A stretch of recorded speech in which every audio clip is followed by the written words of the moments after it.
வணக்கம் next gen channel நேர்களே, நான் உங்கள் அன்பான சயின்டிபிக் வேதிக் அஸ்ட்ராலஜர் அஸ்ட்ரோரஞ்சி பேசுகிறேன். நல்லது நினைப்போம், நல்லதே நடக்கும். இந்த வீடியோவில் நம்ம என்ன பார்க்க போறோம்னா, மே 2026 மாதம் எத்தகைய ஒரு மாதமாக மேஷராசிக்காரர்களுக்கு இருக்க போகிறதுங்கிறது சயின்டிபிக் வேதிக் அஸ்ட்ராலஜி முறையில் எதையும் மிகைப்படுத்தாமல் உள்ளது உள்ளவாறு இந்த ஒளி தத்துவம் எப்படி நம்மளுடைய கர்ம வினைகளை இந்த ஜென்மத்தில் வாழ்க்கை சம்பவங்களாக சாதகமான வாழ்க்கை சம்பவங்களாக சாதகமற்ற வாழ்க்கை சம்பவங்களாக உருவெடுக்க போகிறது. அதுக்கு கிரகத்தின் சஞ்சாரங்களும் பெயர்ச்சியும் எப்படி ஒரு தாக்கத்தை மேஷராசிக்காரர்களுக்கு மே மாதம் 2026 அந்த 31 நாட்கள் எப்படி இருக்க போகுதுங்கிறது நாம் துல்லியமாக சயின்டிஃபிக் வேதிக் அஸ்ட்ராலஜி முறையில் பார்க்க போகிறோம் இந்த வீடியோவில். இப்போ பாருங்கள், ஆண்டு கிரகம் என்று சொல்லப்படுகிற குரு 3ஆம் இடத்திலே நீடித்திருக்கிறார். சனி விரயசனியாக 12ஆம் இடத்தில் இருக்கிறார். ராகு 11ஆம் இடத்திலும், கேது 5ஆம் இடத்திலும் நீடித்திருக்கிறார். அதில் எந்த ஒரு மாற்றமும் நாம் மே மாதம் பார்க்க போகிறதில்ல. ஜூன் மாதத்துக்கு அப்புறம் தான் குரு பயிற்சி நடக்கிறதுங்கிறது உங்களுக்கு தெரியும்.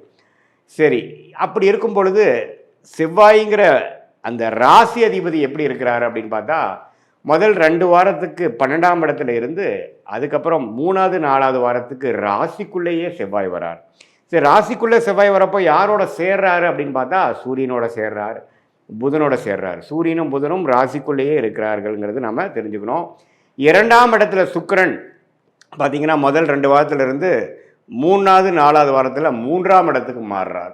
ஸோ சுக்கிரனின் சஞ்சாரம் மேஷராசிக்கு ரொம்ப நல்லா இருக்குது. அதே சமயத்தில் சூரியன் ராஜோகாதிபதி சூரியன் ராசிக்குள்ளேயே வருவது ரொம்பவும் நல்லது. அதே சமயத்தில் குரு 7ஆம் இடம்ங்கிற திருமணம், குடும்பம், நண்பர்கள் ஸ்தானத்தை பார்த்து நீடித்திருப்பது நல்ல ஒரு முன்னேற்றத்தை கொடுக்குது. பட் சனி 12ஆம் இடத்துல இருக்கிறதுனால விரயங்கள் நிறையா போய்கொண்டு இருக்கிறது. உங்களுக்கு கடந்த ஒரு 6-7 மாதமாகவே பார்த்திங்கன்னா என்னதான் வருமானங்கள் இருந்தாலும் சுப செலவுகள் கொண்டு இருக்கிறது. குழந்தைகளுக்காக செலவு பண்ணுறது, ஒரு நல்ல ஒரு இன்வெஸ்ட்மெண்ட்டுக்கு ஒரு பணத்தை முதலீடு செய்வது, அதே மாதிரி சில ஃபங்க்ஷன், சில சுப விஷயங்கள் நடத்துவதற்காகவும் சில பிற்காலத்துக்கு வரக்கூடிய ஒரு ஒரு ஒரு பலனுக்காக இப்போ நம்ம சில முதலீடுகள் செய்வதற்காகவும் நம்ம விரயசனியாக மேஷராசிக்காரர்கள் நல்லாவே செஞ்சு கொண்டு இருக்கிறார்கள்.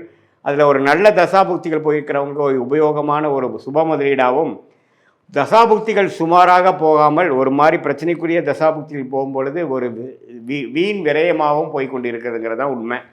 ஸோ இத்தகைய ஒரு மேஷராசிக்காரர்களுக்கு முதல் 2 வாரம் பார்த்திங்கன்னா ராசி 12ஆம் இடத்துலேருந்து செவ்வாய் சனியோடு சேர்ந்து சில பிரச்சனைகள், ட்ராவலிங்கில் சில இடைஞ்சல்கள், அலைச்சல்கள், விரயங்களில் ஒரு பிரச்சனைகள், உடல் உபாதைகள், வம்பு வழக்குகள், கடன் பிரச்சனைகள், இது மாதிரி கொஞ்சம் ராசி அதிபதி சனியோட சேர்றதுனால மேஷராசிக்காரர்கள் கொஞ்சம் டிஸ்டர்ப் ஆகக்கூடிய அமைப்புகள், எண்ணத்தை சொல்லி எண்ணத்தை பண்ணிங்கிற மாதிரி ஒரு மாதிரியான ஒரு மன சஞ்சலத்தை கொடுக்கக்கூடிய அமைப்பு முதல் 2 வாரம் இருக்குது. அதுக்கப்புறம் 3rd and 4th வீக் கிட்டத்தட்ட மே 15க்கு அப்புறம் பார்த்திங்கன்னா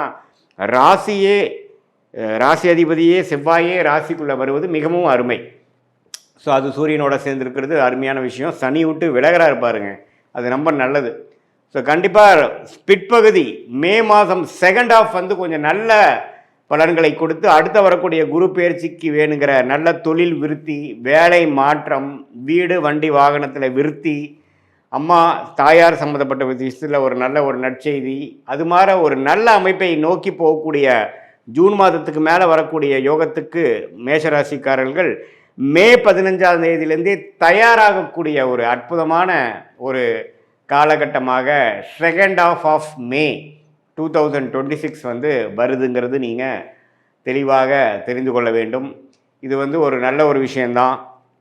எந்த விதத்துலேயும் பார்த்திங்கன்னா நம்ம ஒரு ஒரு பாதிப்பு இல்லாமல், பணவரவு பிரச்சனை இல்லாமல் வரும். ஏன்னா சுக்கிரனே ரிஷபத்திலிருந்து 15ஆம் தேதிக்கு அப்புறம் மிதுனத்துக்கு போகுது. எல்லாமே கொஞ்சம் நல்ல விஷயங்கள், பெண்கள் விஷயங்கள், சுப செலவுகள், ஆடம்பர விஷயங்கள், அது மாதிரி விஷயங்கள்லாம் நல்லா செலவாகும். அதே சமயத்தில் குடும்பத்தில் கொஞ்சம் நல்ல ஒரு இதுவரை அப்படி இப்படி கொஞ்சம் சங்கடங்களும் மன கருத்து வேறுபாடுகளும் இருந்ததெல்லாம் கொஞ்சம் நீங்கி கொஞ்சம் பேச்சப் ஆகக்கூடிய அமைப்புகள்லாம் கண்டிப்பாக உண்டு. சில பேர்த்துக்கெல்லாம் திருமண விஷயங்கள், மேஷராசிக்காரர்களுக்கு திருமணம் நடக்கக்கூடிய அமைப்புகள், கை கூடக்கூடிய அமைப்புகள் ரொம்ப நாளாக பார்த்துட்டு இருந்து இப்போ அமைஞ்சிருச்சுங்கிற மாதிரி விஷயங்கள்லாம் அடுத்தடுத்து வரக்கூடிய அமைப்புக்கு வேணுங்கிற ஃபவுண்டேஷனான அமைப்புகளை கொடுக்கக்கூடிய ஒரு அருமையான தருணமாக மேஷராசிக்காரர்களுக்கு ஆண்டு கிரகத்தை வைத்து பார்க்கும் பொழுது ராசி அதிபதி சூரியன், புதன், அதுக்கப்புறம் வரக்கூடிய சுக்கிரன், இதெல்லாம் வைத்து பார்க்கும் பொழுது ஓரளவுக்கு அடுத்த வரக்கூடிய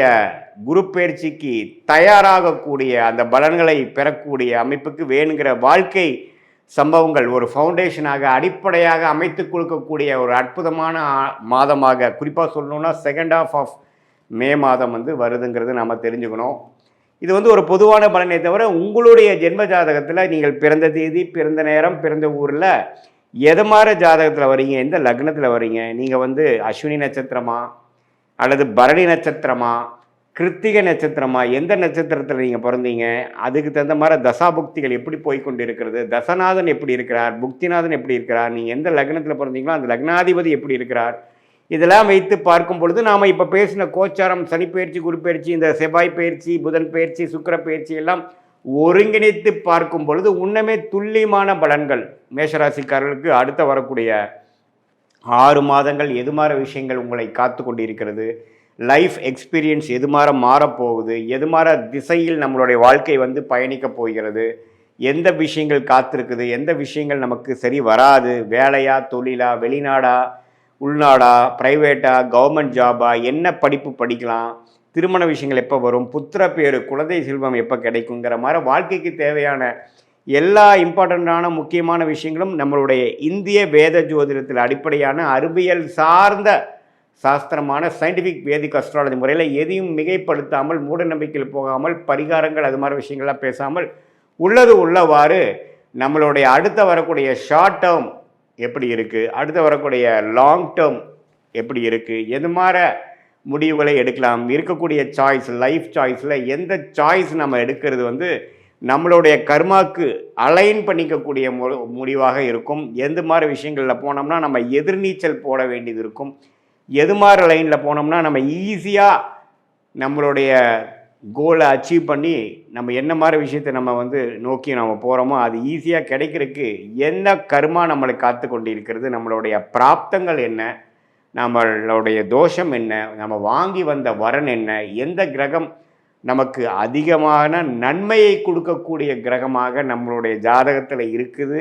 அந்த கிரகத்தின் சார்ந்த படிப்பு, வேலை, அணுகுமுறை, நம்மளுடைய முயற்சி அப்படிங்கிற மாதிரி விஷயங்கள்லாம் நம்ம போனோம்னா வாழ்க்கையில் எளிதில் பிரச்சனை இல்லாமல் பின்னோக்கி போகாமல் முன்னோக்கி போய் எளிதில் கடன் பிரச்சனைகள், தேவையில்லாத பண விரயங்கள், தேவையில்லாத சமய விரயங்கள், டைம் லாஸ், டைம் வேஸ்ட், அது மாதிரி விஷயங்களெல்லாம் தவிர்த்து என்ன செய்யணுமோ அது கரெக்டான டைமில் அந்தந்த நேரத்தில் செய்து, சம்டைம்ஸ் சிலதெல்லாம் நம்ம ட்ராக் ஆகி போயிட்டுருக்கிறப்ப நம்ம ஃப்ரஸ்ட்ரேட் ஆகாமல் பொறுமையோட எந்தெந்த நேரத்தில் எது எது செய்வது நல்லதுங்கிற டைம் லைன்ஸ், எப்படி ஒரு கூகுள் மேப் பார்த்திங்கன்னா நம்ம போகக்கூடிய ரூட்டில் என்னென்ன விஷயங்கள் இருக்குது, டிராஃபிக் எங்கே அதிகமாக இருக்குது, எந்த இடத்துல நம்ம டேர்ன் பண்ணணும், எந்த எக்ஸிட் எடுக்கணும், லெஃப்டா ரைட்டா, எவ்வளோ கிலோமீட்டர் இருக்குங்கிறத காட்டுதோ அதே மாதிரி இந்திய வேத ஜோதிடத்தில் அடிப்படையான சயின்டிஃபிக் வேதிக் அஸ்ட்ராலஜி உங்களுடைய ஜாதகத்தில் இருக்கக்கூடிய நிலுவு சொல்லுகளை புரிந்து